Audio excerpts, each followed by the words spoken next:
The myth is that a good way to learn something is to have it taught to you. And that's absolutely false. Being taught is a major obstruction to learning. Now again, any reflection will make this clear. How did you learn your first language? Nobody taught it to you. You learned it.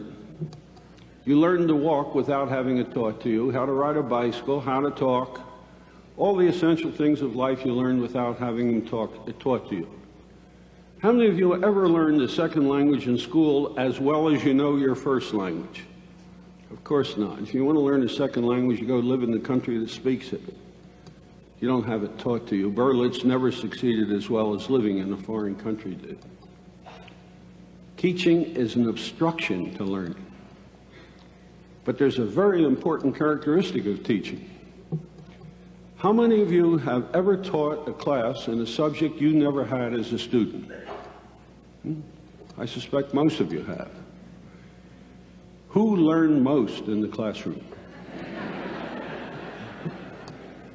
Although being taught is an obstruction to learning, teaching is a marvelous way to learn.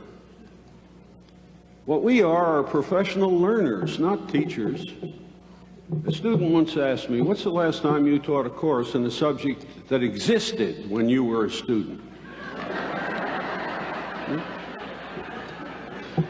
I had to think about it. It was 1951. 1951, it's more than 40 years ago. Everything I've taught since then didn't exist when I was a student.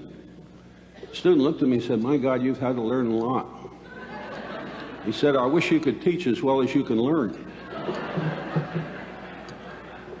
That's what we ought to be about, the facilitation of learning, not teaching. The university and the college is upside down. The students ought to be teaching because that's a good way to learn. And we ought to be continuously learning so that we can enable them to learn more effectively. The principal purpose of an institution of higher learning ought to have two prongs to it. First, to enable students to learn how to learn. And secondly, to motivate them to want to do so.